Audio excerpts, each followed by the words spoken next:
네, 오늘 이 말씀을 통해서 나의 소망과 또 하나님의 소망이라는 제목으로 함께 은혜를 나누고자 합니다.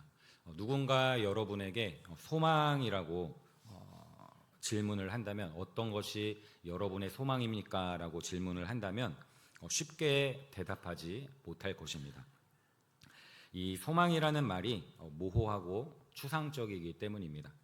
그런데 질문을 바꾸어서 여러분들이 지금 바라는 것이 무엇입니까? 여러분들이 지금 기대하는 것이 무엇입니까? 라는 이러한 질문을 한다면 여러 가지 대답들이 쉽게 나올 것입니다. 오늘은 나의 소망과 하나님의 소망, 이 두 가지에 대해서 함께 은혜를 나누고 싶습니다. 이것은 마치 부모와 자식 간에 서로 기대하는 소망의 차이와 비슷하다라고 볼 수가 있습니다. 사실 부모님의 입장에서 또 자녀의 입장에서 둘 다 행복하고 잘 살기를 바라는 소망은 비슷할 것입니다. 그런데 그 소망의 결과가 반대일 수가 있습니다. 특히 어린 자녀가 있을수록 더 그런데 어린 자녀들의 소망은 어른들이 간섭하지 않고 자기가 하고 싶은 대로 마음껏 놀고 먹고 행동하는 것입니다. 그것이 우리 어린 아이들의 소망입니다. 그런데 그렇게 아무런 간섭도 하지 않고 제약도 하지 않는다면 그 자녀가 어떻게 되겠습니까? 행복할 것 같고 잘 살 것 같지만 그 결과는 파멸로 이르게 됩니다. 반면에 부모의 그 소망은 무엇일까요? 자녀를 바라보는 그 부모의 소망은 자녀가 잘 되기를 바라는 마음으로 때로는 통제를 하고 때로는 혼을 내기도 합니다. 그래서 최선을 다해서 그 자녀가 잘 될 수 있는 방향으로 나아가도록 합니다. 우리의 신앙에서도 마찬가지입니다. 마치 나의 소망과 하나님의 그 소망은 비슷할 수가 있습니다. 그래서 오늘은 이 나의 소망과 하나님의 그 소망의 관계가 어떠해야 하는지 두 가지로 살펴보겠습니다. 첫 번째는 관심이 같아져야 한다라는 것입니다. 나의 소망과 하나님의 그 소망의 관심이 같아져야 한다는 것입니다. 이것이 참다운 제자의 모습입니다. 내 소망의 관심과 하나님의 그 소망의 관심이 같아져야 한다라는 말인데, 오늘 이 본문 35절에 보면 제자들 중에 특히 야고보와 요한의 그 소망이 무엇인지를 보여주는데, 그들이 질문하는 것을 보면서 그들의 어떤 소망을 갖고 있는지를 잘 보여줍니다.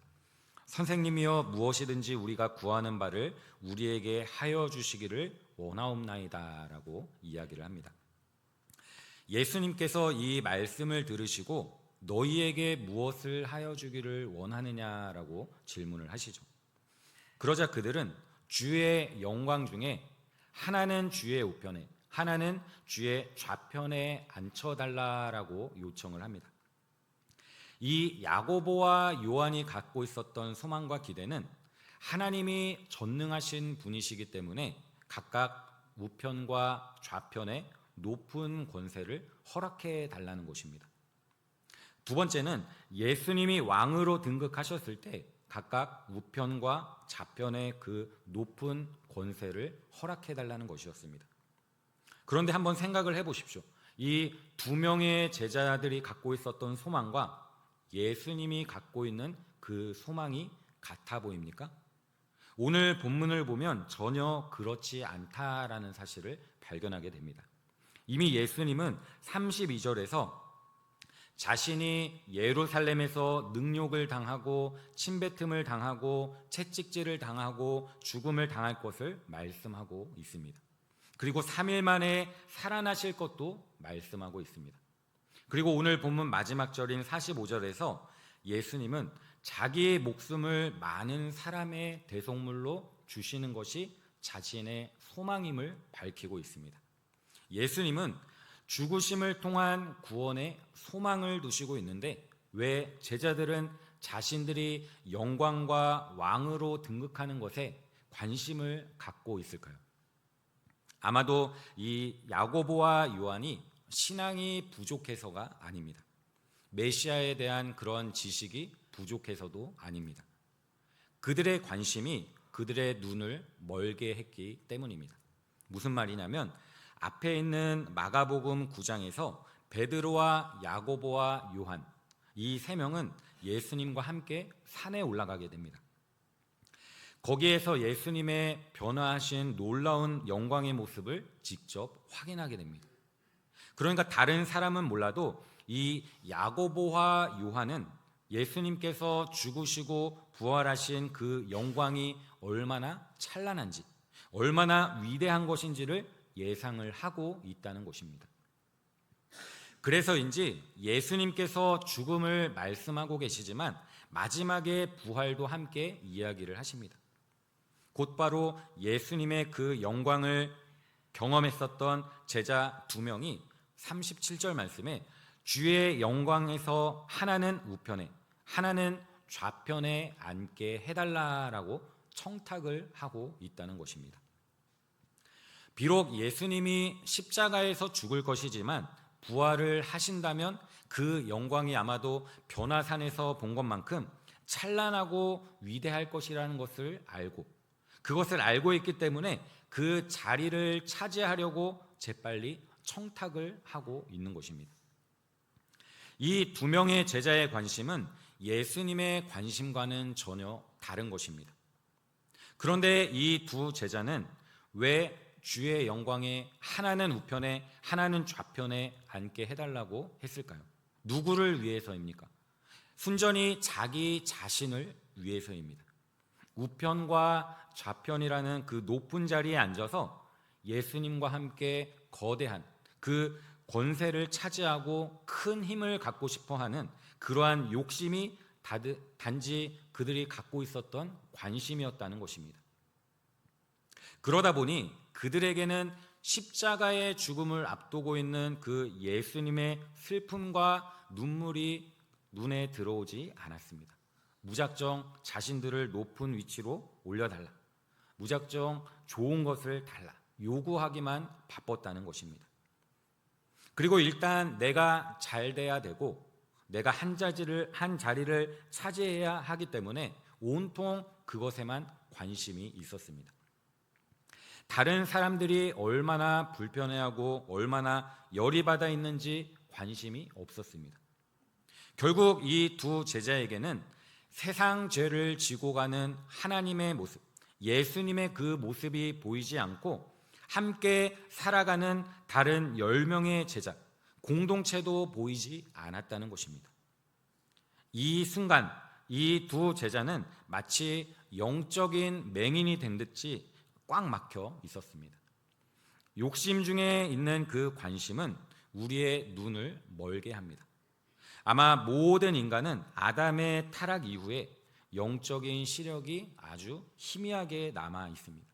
그래서 안경을 필요로 합니다. 사람이 어떤 안경을 쓰느냐에 따라서 걸어가는 길이 매우 다를 수가 있습니다. 우리가 빨간색 안경을 쓴다면 그 안경을 통해서 보여지는 모든 사물들이 다 빨갛게 보여집니다. 그리고 파란 안경을 쓴다면 그 안경을 통해 보여지는 모든 것들이 파랗게 보여질 뿐입니다. 그런데 우리는 하나님의 방식을 인정하며 하나님의 그 말씀을 인정하며 하나님의 말씀이라는 그 안경을 쓰고 살아가고 있는지, 아니면 세상 가운데 갇혀서 이익을 원하고 또 자신만의 유익을 위한 그런 세상의 안경을 쓰고 살아가고 있는지 한번 되돌아 보시기 바랍니다. 내 관심의 안경을 쓰고 살아가면 각각 모든 사람들의 그 관심이 다르기 때문에 각자 자기의 소견에 옳은 대로 행동을 합니다. 사사 시절에 각자 자기의 의견에 옳은 대로 행했기 때문에 많은 죄악들이 들었고 그 죄악 때문에 넘어지게 되었습니다.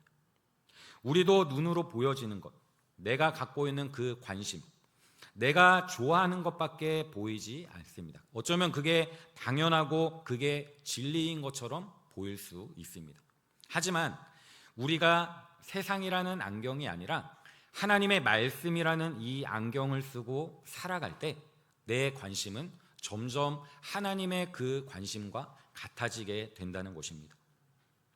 내 눈에 하나님의 그 말씀이, 하나님의 그 관심이, 하나님의 그 사랑이 보여지기 때문입니다. 우리 모든 성도님들은 평소에 무엇에 관심이 있습니까? 어떠한 안경을 쓰고 살아가십니까?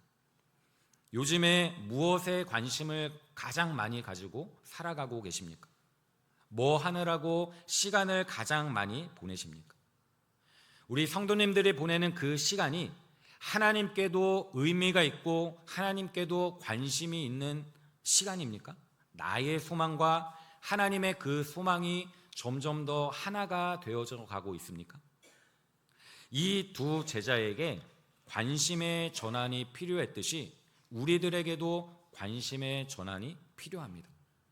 우리는 연약하고 부족하기에 하나님의 말씀을 붙들고 살아가야 하는 것입니다.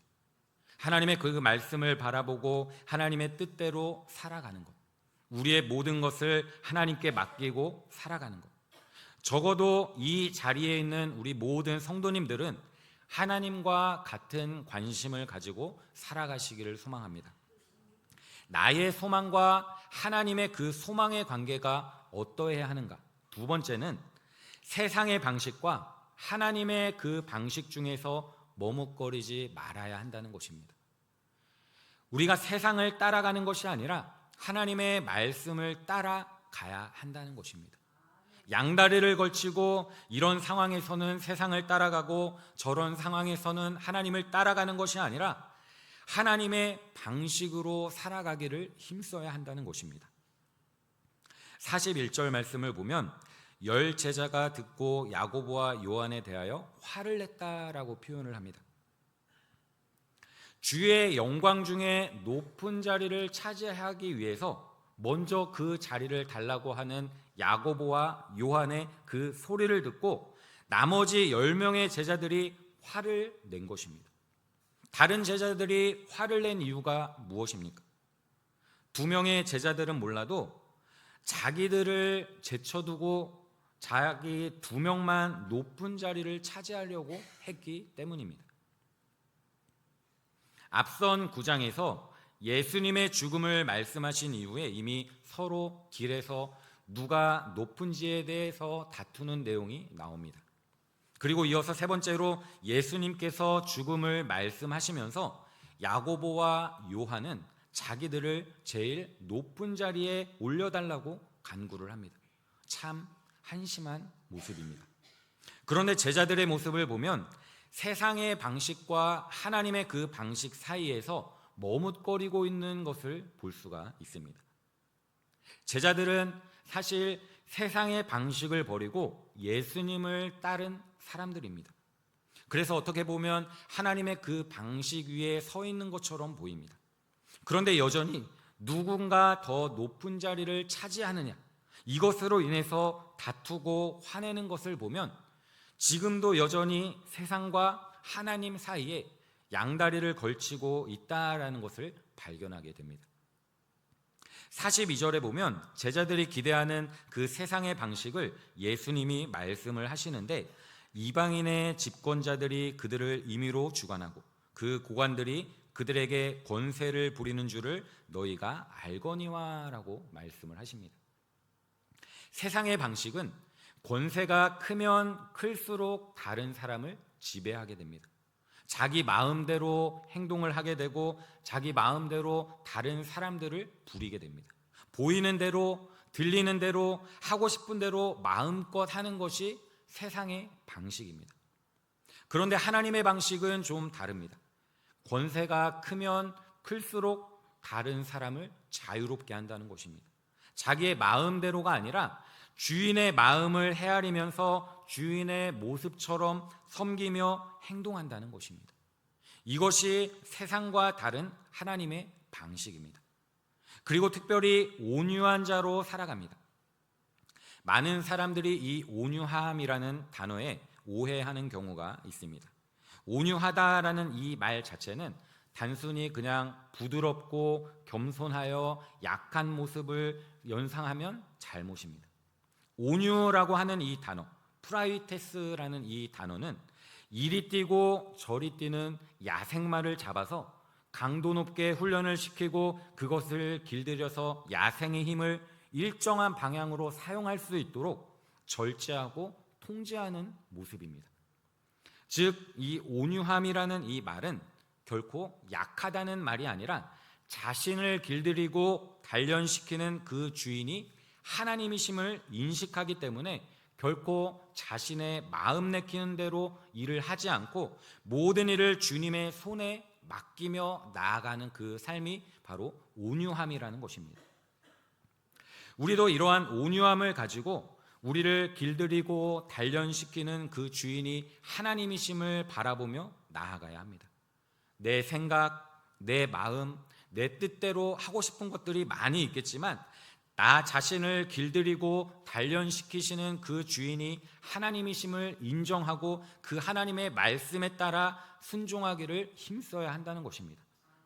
하나님이 반드시 책임져 주실 것이라는 그 확신을 가지고 자기를 대적하는 그 원수들에 대해서도 부드럽게 대해야 합니다. 온유함은 이렇게 훈련과 연단을 통해서 다듬어지고 발휘되는 능력입니다. 그래서 성숙한 그러한 인격의 전형적인 특징을 가지고 있는데 하나님을 굳게 신뢰하는 것에서 오는 신앙의 표지입니다. 우리가 믿음으로 살아가는 것, 하나님의 말씀을 바라보는 것, 하나님의 그 뜻대로 살아가는 것이 하나님이 나의 구원자이심을, 나의 주인이심을 인정하는 것입니다. 나를 단련시켜 주시는 분, 의의 길로 끝까지 믿음의 길을 걸어갈 수 있도록 나를 이끌어 주시는 분이 바로 하나님이라는 사실입니다. 그래서 예수님은 세상과 하나님의 방식 사이에서 머뭇거리고 있는 이 두 제자에게 질문을 하십니다. 너희는 왜 크고자 하느냐? 너희는 왜 으뜸이 되고자 하느냐? 그 이유가 무엇이냐라고 그 제자들의 소망의 이유를 묻습니다. 그리고 여기가 중요합니다. 세상의 방식에 관심을 갖고 있었던 그들에게 예수님은 하나님의 방식으로 응답을 해 주시는데 너희가 왜 크고 왜 으뜸이 되고 싶냐? 너희가 크고 으뜸이 되고 싶으면 그래, 좋다. 그렇게 해줄게. 대신 먼저 섬기는 종이 되어야 해 라고 예수님은 말씀을 하십니다. 이 땅에서 크고 으뜸이 되는 것은 중요하지만 그 전에 먼저 섬기는 종이 되라고 예수님은 말씀하십니다. 우리가 예수님의 모습을 생각하면 예수님이 섬기는 종으로서 이 땅에 오셨음을 보게 됩니다. 하늘의 그 모든 영광과 권세를 다 내려놓으시고 인간의 몸을 입고 이 땅에 오셔서 낮고 천한 자리로 가셔서 많은 사람들을 위로해 주시고 병든 자를 치유해 주시고 또 십자가에 달려 죽으심으로 우리의 모든 죄를 사하시고 우리를 구원하셨습니다. 하나님은 응답을 해 주십니다. 이 두 제자가 기대하는 방식이 아니라 세상이 기대하는 그 방식이 아니라 하나님의 방식대로 응답을 해 주십니다. 죽어야 살아난다. 비올 때 채워진다. 낮아질 때 높아진다라고 하나님께서 응답을 해 주십니다. 이것이 하나님의 방식입니다. 세상에서는 남을 죽이고 짓밟고 올라서는 것이 세상의 방식이지만 우리가 죽을 때 하늘의 밀알이 썩어서 많은 열매를 맺듯이 겸손하게 주 안에서 믿음으로 살아가는 것, 나의 의를 드러내고 나를 드러내는 것이 세상이지만 하나님의 방식은 나를 드러내는 것이 아니라 나를 통해서 역사하시는 그 하나님을 드러내는 것입니다. 교만함이 아니라 겸손한 모습으로 살아갈 때 낮고 낮은 자리로 찾아오신 그 예수님의 은혜와 사랑이 넘친다는 것입니다. 이것이 하나님의 방식입니다. 하나님 앞에서 온전히 그분을 신뢰하는 그 신앙의 모습입니다. 그리고 하나님은 세상의 방식과 하나님의 그 방식 사이에서 머뭇거리고 있는 저와 우리 성도님들에게 한 가지 근본적인 질문을 하십니다. 너는 왜 크고자 하느냐? 너는 왜 성공해야 하지? 너는 왜 건강해야 되지? 왜 부자가 되어야 하지? 그렇게 해서 그 다음은 하나님의 이 질문에 우리 성도님들은 어떤 대답을 하시겠습니까? 어떤 대답을 준비하고 계십니까? 우리가 살아가는 일터에서 나의 존재의 이유가 무엇입니까? 이 예배 자리에서 우리는 하나님을 찬양하고 하나님께 예배하며 나아갑니다. 이 예배당을 나서는 그 순간 우리 성도님들의 일터에서 가정에서 존재하는 이유가 무엇입니까?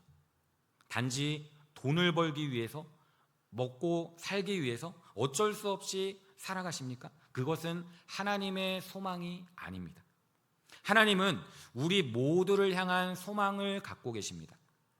내가 지금 여기 이곳에 있는 이유는 하나님의 그 계획 안에 있는 것이고, 우리는 왜 하나님께서 나를 이곳에 있게 하시는 걸까? 그러한 질문을 하면서 고민해야 하는 것입니다. 우연은 없습니다. 하나님께서 인도하시고 계획하신 것입니다. 재물을 통해서든 직업을 통해서든 가정을 통해서든 인간관계를 통해서든 창조주요 구원자 하나님을 드러내며 살아가시기를 소망합니다. 우리가 이 땅 가운데 믿음으로 살아감에 있어서 하나님의 살아계심, 또 하나님의 그 역사하심을 경험하기 위해서는 하나님의 말씀에 순종하고 또 기도의 삶을 살아가야 합니다. 새벽에도 수요일에도 금요일에도 얼마나 기도하기 좋은 시간입니까? 하나님께서 우리에게 주신 이 귀한 삶을 통해서 매 시간 하나님께 붙들려 살아가는 그 삶, 우리의 믿음의 삶을 통해서 하나님께 영광 돌리는 그 삶을 하나님은 기뻐하신다는 것입니다. 말씀을 마무리 맺겠습니다. 나의 소망과 하나님의 소망은 다르지 않아야 합니다. 나의 관심과 하나님의 관심이 점점 더 같아져야 합니다. 예배와 교회에서만 하나님의 임재하심을 느끼는 것이 아니라 우리의 일상에서, 우리의 일터에서 하나님의 그 임재를 느끼고 경험해야 하는 것입니다. 지금 내가 있는 이곳에 하나님의 임재가 있을 때 바로 교회 안이 아니라 이 땅에 하나님의 나라가 확장되어지는 것입니다. 하늘에서처럼 하나님의 뜻이 이 땅에 이루어지게 되는 것입니다. 이게 바로 주님이 우리에게 가르쳐 주신 소망의 기도입니다. 작은 것 하나라도 하나님께 속삭이시기 바랍니다. 작은 것 하나부터 기도의 응답을 경험하실 수 있을 것입니다. 사랑하는 성도 여러분, 우리는 세상과 하나님 사이에서 머뭇거릴 것이 아니라 여호와 하나님이 우리 주인이심을 인정하고 선포하며 살아가야 합니다. 예수님을 믿는 것이 부끄러운 것이 아니라 우리의 믿음의 삶을 통해서 하나님을 드러내야 한다는 것입니다. 말씀의 안경을 쓰고 세상과 나 자신을 돌아보아야 합니다. 우리가 하나님의 말씀을 통해서 믿음으로 살아갈 때 하나님이 우리에게 꿈을 주시고 능력을 주십니다. 소망을 공유하게 하십니다. 하나님의 그 소망과 우리가 갖고 있는 그 소망이 하나가 되어지고 하나님의 그 뜻대로 살아감으로써 하나님께 영광 돌리는 삶을 살아갈 수 있다는 말입니다. 우리가 세상으로 나아갔을 때 가정에서, 일터에서 하나님께서 베풀어 주신 그 은혜와 사랑을 경험하고 또 우리의 삶 가운데 온전히 하나님을 높이며 하나님을 기쁘시게 해드리는 귀하고 복된 성도님들이 되시기를 주님의 이름으로 축원합니다. 우리 이 시간 말씀을 기억하면서 함께 기도하며 나아가겠습니다. 두 가지 기도 제목을 나누고 싶은데요. 첫 번째는 나의 관심사를 내려놓고 하나님의 말씀을 따라가게 해달라고, 또 두 번째는 세상의 방식이 아닌 온유한 종의 모습으로 살아가게 해달라고, 우리 이 시간 말씀을 기억하면서 두 가지 기도 제목을 놓고 함께 기도하겠습니다. 주여 한번 외치고 기도하겠습니다.